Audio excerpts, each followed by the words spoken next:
Ecorama sur Boursorama, nous sommes encore et toujours à la REF du MEDEF à l'hippodrome de Longchamp. Votre invité à présent, François Villeroy de Galhau, le gouverneur de la Banque de France. Bonjour. Bonjour, David. Merci d'être là avec nous. Évidemment, il faut parler de Jackson Hole, virtuel cette année, avec Jérôme Powell qui s'est exprimé. C'est intéressant ce qu'il nous raconte, hein. Il y a plein de choses à dire. Le ton est plus accommodant. Qu'est-ce que vous retenez ? Une nouvelle stratégie, une nouvelle approche, laisser l'inflation dépasser les 2%. Oui, alors on va rentrer dans le détail technique. Ouais, mais au global. Il y a d'abord une première chose qui me frappe sur Jackson Hole. Alors je peux y participer virtuellement tout en étant à Longchamp. Ça, c'est les avantages quand même du semi-confinement. Mais il y a déjà le thème retenu par Jackson Hole. Alors en anglais, c'est Navigating through the next decade. Voilà, comment naviguer dans la prochaine décennie. Donc c'est un thème de long terme et ça dit déjà quelque chose. C'est qu'à court, moyen terme, au fond, dans ces temps économiques compliqués, l'orientation de la politique monétaire est assez simple.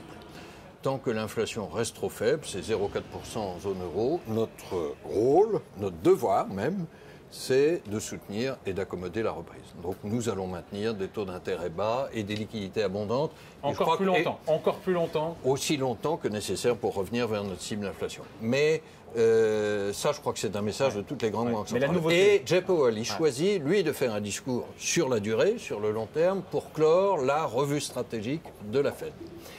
Et j'aurais tendance à faire 3 réflexions, au fond, en ayant écouté Jay Powell, sur des parallèles avec notre situation, et puis peut-être à souligner une différence, si vous voulez bien. La première réflexion, c'est que je crois que c'est une bonne chose d'avoir une revue stratégique périodique qui regarde les objectifs de la Banque centrale et puis ses instruments. Nous avons décidé de la lancer pour la Banque centrale européenne en janvier dernier autour de Christine Lagarde. Nous allons la mener en écoutant au maximum les citoyens, les entreprises, etc. Et nous allons la conclure très probablement au 2e semestre de l'an prochain. Le deuxième parallèle ou la deuxième conviction partagée, c'est que Jay Powell y a beaucoup insisté. Ça vous a surpris ce qu'il a dit sur l'inflation, à savoir, non, on est prêt à laisser aller au-delà pendant un certain temps. Non, je vais venir tout de suite parce que ça, c'est la deuxième conviction partagée, même si après, il peut y avoir des déclinaisons différentes des deux côtés de l'Atlantique. Mais c'est qu'il est essentiel d'avoir un objectif ferme d'inflation. Vous savez ce qu'on a appelé l'inflation targeting, hein, le ciblage d'inflation, au fond, se renforcer de ce discours de Jay Powell. Donc ce qu'il dit, lui, c'est la nouveauté. Il dit le ciblage flexible d'une inflation moyenne. Chacun des deux adjectifs compte. Flexible et puis surtout moyenne. En français, on comprend quoi? On comprend ça veut dire quand on a été en dessous de 2%, qui est son objectif pendant une certaine période, on va accepter d'être au-dessus pendant... Voilà. Alors il n'a pas précisé la période, ça c'est le flexible. Nous, on verra quelle forme ça prendra à l'issue de notre revue stratégique. On n'est pas du tout obligé de faire pareil. Par contre, ce qui me paraît certain, c'est qu'un objectif d'inflation qui soit à la fois crédible et symétrique, là aussi je souligne les deux adjectifs, restera au cœur de notre action. Et donc, dans ces temps de grande incertitude, ça veut dire que nous donnons des repères aux opérateurs économiques sur l'inflation à moyen terme. La Fed ouvre la voie, justement. Encore une fois, ce n'est pas une surprise, c'est un débat qui est sur la table. Vous savez, un séminaire comme Jackson Hole, il y en a beaucoup dans le milieu des banquiers centraux. Et au fond, je crois que c'est une des vertus de ce milieu, qui n'a pas que des qualités, mais qui est quand même en débat permanent avec les économistes, avec les universitaires et de plus en plus avec l'opinion. Alors ça m'amène à la troisième réflexion. Ça a été moins noté dans ce qu'a dit Jay Powell, mais je crois que c'est au moins aussi important. Il a beaucoup insisté sur la transparence et la communication de la politique monétaire, y compris vis-à-vis des acteurs économiques. Pourquoi? Quand on dit politique monétaire, c'est un terme qui apparaît réservé aux spécialistes, hein, aux marchés financiers, aux journalistes. Nous ici, on aime bien. Non, vous l'aimez beaucoup. Mais pour l'opinion et pour la grande majorité des acteurs économiques, ça reste un peu abscon. Et au fond, la conviction que je partage avec lui, c'est que mieux communiquer sur la politique monétaire, la faire mieux comprendre, c'est pas seulement un enjeu démocratique, ce qui est déjà extrêmement important, parce que ça légitime nos décisions. Mais c'est aussi un enjeu économique. Parce qu'une politique monétaire qui est mieux comprise, elle est plus efficace. On parlait des anticipations d'inflation, des projections d'inflation des agents économiques. Si elles sont partagées par les ménages et les entreprises, elles vont se réaliser plus facilement. Et donc, dans tout ce processus que nous allons conduire, dans l'année qui vient, nous l'avions commencé, il a été un peu interrompu par le Covid, mais nous allons, y compris nous, à la Banque de France, organiser des événements, les ouvrir au maximum pour que chacun puisse poser ses questions et s'exprimer. Et donc, je crois que là, il y a vraiment 3 convictions partagées. Alors, j'ai dit qu'il y avait une différence. Il y a un truc sur l'emploi, on n'en a pas parlé. Il nous dit quoi, Jay Powell? La Fed fera passer l'emploi avant l'inflation. Non, il n'a pas dit comme ça. Il se trouve, là, il y a une différence juridique entre la BCE et la Fed. C'est que nous avons un mandat avec un objectif central, c'est la stabilité des prix, l'inflation, et puis un certain nombre d'objectifs secondaires, alors que la Fed a ce qu'on appelle un mandat dual, c'est-à-dire à la fois l'objectif de l'inflation et l'emploi. Là, nous dit l'emploi sera avant l'inflation. Je ne crois pas qu'il ait dit ça, mais il a situé les deux à une importance forte. Il se trouve dans la conjoncture où nous sommes aujourd'hui, comme l'inflation est trop faible, c'est ce que je disais au départ, sur le fait que nous allons soutenir et accommoder la reprise. Aller vers notre cible d'inflation, ça veut dire aussi soutenir la croissance et l'emploi par des taux bas et par des liquidités abondantes. J'en viens à la différence, si vous voulez bien, parce que je ne crois pas que ça soit cette question d'emploi. Il y a un mot qui n'a pas été évoqué par Jay Powell, ni par le FOMC, le comité qui l'entoure, c'est le changement climatique et c'est la prise en compte de la transition écologique dans la façon dont elle modifie l'économie et la politique monétaire. Et ça, nous, à la Banque Centrale Européenne, nous avons annoncé que ça ferait partie de notre revue stratégique. Absolument. Et je crois que c'est à juste titre. Donc ce qu'on retient, en tout cas, moi ce que j'ai retenu, c'est donc cet objectif d'inflation moyenne dans le discours de Jay Powell, avec un dépassement pendant un certain temps au-delà de la cible de 2%. Objectif flexible d'inflation moyenne. Voilà. Tout l'équilibre est entre ces deux adjectifs. On peut parler de nouvelles stratégies, de nouvelles approches, de ton plus accommodant? Écoutez, je crois qu'encore une fois, c'était largement anticipé parce que le discours de Jay Powell n'est pas sorti d'un chapeau. Il a été précédé toute une série d'événements de rencontres avec les citoyens, ce qu'ils ont appelé Fed Listens, la Fed écoute et la Banque de France écoute, et puis des rencontres académiques, etc. Donc cette idée avait flotté, avait circulé. Mais je crois que c'est une confirmation. Nous retiendrons peut-être des modalités différentes. Je ne veux pas préjuger de notre propre débat. Mais c'est une confirmation qu'avoir un objectif d'inflation, je le disais dans notre cas, crédible et symétrique, c'est un aspect absolument central de ce que nous apportons aux acteurs économiques. Vous savez, David Jaco, dans ces temps de grande incertitude, je crois qu'il est important que la Banque centrale puisse donner des repères. Là, nous donnons des repères crédibles. La conséquence pratique, c'est que les taux d'intérêt vont rester quasi nuls encore plus longtemps que ce qui était prévu quand on écoute le discours de Jay Powell. La conséquence pratique, c'est qu'on savait que ça durait longtemps, mais là, ça sera encore plus. Ça va dépendre de l'évolution de l'inflation, mais je crois qu'effectivement, et si je reviens de notre côté de l'Atlantique, nous maintiendrons des taux très bas, beaucoup plus bas que les taux américains, au passage, puisque en Europe, les taux sont négatifs pour faciliter la distribution du crédit par les banques.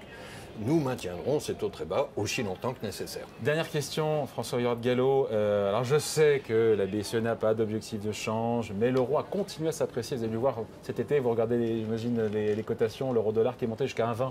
On est redescendu à 1,18. Est-ce que cette hausse de la devise européenne vous gêne ou pas ? La BCE n'a effectivement pas d'objectif de change, puisque je le disais, elle a un objectif de stabilité des prix et d'inflation. Alors nous regardons le change par son effet indirect sur les prix, mais c'est un des canaux. Donc pas de problème, je note juste au passage par rapport à vos questions sur est-ce qu'on s'attendait à ce qu'a dit Jay Powell, que quand vous regardez la réaction du marché des changes cet après-midi, en tout cas, il a extrêmement peu bougé. Donc c'était, si j'ose dire, c'était dans les cours, c'était anticipé. Bon, mais il ne faudrait pas que l'euro monte trop vite quand même face au dollar. Est-ce qu'il y a un seuil au-delà duquel, je pense à 1,20 parce qu'il est symbolique, au-delà duquel, la BCE pourrait, par sa parole, intervenir pour dire... Je vais vous surprendre beaucoup, David Jaco. Même avec le sourire le plus positif que vous puissiez avoir, vous ne me ferez pas m'exprimer sur le change. Bon, et on termine juste, dernière question. Vous avez participé à une table ronde sur le thème justement ce que les grands dirigeants ont, les dirigeants ont appris de cette crise, s'il fallait ne retenir qu'une chose. Et après, on se quitte là-dessus. Je crois que pour nous, Banque de France, on a continué à fournir des repères, puis en même temps, nous avons essayé de nous adapter à l'imprévu. Et ça peut arriver pour une grande institution publique aussi d'être agile, d'être innovante. Pour vous citer un exemple, nous avons mis en place depuis fin mars un instrument de mesure de la conjoncture en interrogeant des milliers d'entreprises dans tous les secteurs, qui est probablement aujourd'hui le meilleur thermomètre en France, qui a fait des prévisions extrêmement justes.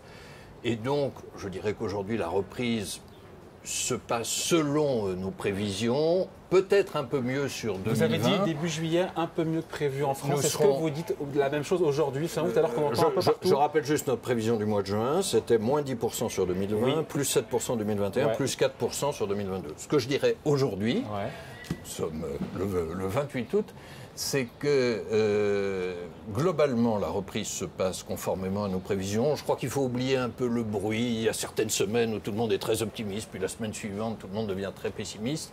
Globalement la reprise se passe selon nos prévisions. Nous publierons le 14 septembre nos nouvelles prévisions. Un peu mieux que sans doute un peu mieux que les moins 10% sur 2020 et du coup mécaniquement un rebond un peu moins fort que prévu sur 2021 et 2022, mais avec des grandes différences entre secteurs. Et puis un facteur clé, c'est la confiance des ménages qui accumulent de l'épargne. 100 milliards d'euros.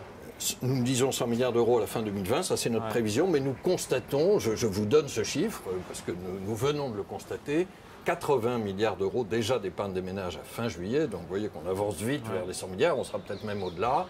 Et évidemment, on parle beaucoup d'un plan de relance à 100 milliards avec des fonds publics, mais là, il y a de l'épargne privée qui, si la confiance revient suffisamment, est disponible pour la croissance et pour l'emploi. Qu'est-ce qu'on fait pour redonner la confiance aux Français, pour qu'ils consomment? Parce qu'il y a du chômage, il y a les plans sociaux. Alors, il faut comprendre qu'ils ont envie de Non, mais il y a évidemment, puis il y a les incertitudes sanitaires. Ouais. Je crois que ce qui peut contribuer à la confiance, c'est d'abord d'essayer de donner un certain nombre de repères. J'en ai parlé à propos des chiffres économiques. Mais plus particulièrement dans le cas des ménages, la protection sociale joue un rôle très important. L'assurance chômage, les retraites, le chômage partiel. Nous avons un des dispositifs les plus généreux d'Europe. Je crois qu'il y aurait intérêt à le compléter par 2 garanties, au fond, à donner aux ménages, parce que ça fait partie des questions que beaucoup de nos concitoyens se posent. Pas de hausse d'impôt. Une garantie de stabilité fiscale. Il nous l'a dit, Bruno Le Maire. Pas de hausse d'impôt, si vous me permettez de l'ajouter, aussi pas de baisse, parce que nous n'avons pas moyen de les financer. Mais la stabilité... La stabilité... Oui, on prend les baisses d'impôts annoncées, mais maintenant, stabilité fiscale, et ça donnerait beaucoup de prévisibilité aux ménages et aux entreprises. Et puis, il y a la question de la dette publique qui va monter à 120%. Je crois qu'il serait bon de dire que la dette publique ne dépassera pas les 120%. C'est normal qu'on ait un effort exceptionnel face à cette crise et qu'une fois qu'on sera revenu au niveau d'activité antérieur, 2022, là, on commencera sérieusement à s'occuper du désendettement. De 2025. Alors, après, il y a des calculs sur 2025, etc. Mais moi, je vais rester sur une idée très simple. Il ne faut pas dépasser les 120% aujourd'hui, c'est déjà beaucoup. Nous sommes passés en un an de 100 à 120%. Et après 2022, il va falloir s'occuper sérieusement du désendettement. Et ça veut dire faire comme tous nos voisins européens l'ont fait, mieux maîtriser nos dépenses publiques. Une et après l'autre. D'abord, il y a l'urgence de relancer... Non, mais aujourd'hui, l'important, c'est de consolider cette reprise. Mais... j'opposerai pas, vous voyez, la relance budgétaire et puis la soutenabilité à moyen terme, parce que ce qui fait le lien entre les deux, c'est la confiance des Français. Beaucoup de nos concitoyens, ils me posent la question, ils vous posent sans doute la question, ils disent mais comment on va faire avec cette dette? Aujourd'hui, elle est gérable, les investisseurs internationaux nous font confiance, mais c'est très important que dans la durée, comme l'a fait l'Allemagne, comme l'ont fait beaucoup de nos voisins, on ait une stratégie de désendettement. Honnêtement, on aurait dû le faire avant la crise Covid. Le problème des 120%, c'est pas les 20. C'est l'entrée, c'est pas les 20% de 2020, c'est les 100% que nous avions à fin 2019. Allez, c'est nos débats. Merci d'avoir été avec nous, en tout cas, François Villeroy-de-Galhau, le gouverneur de la Banque de France, invité de l'émission Ecorama sur Boursorama, enregistrée depuis la REF du MEDEF. Merci. Merci.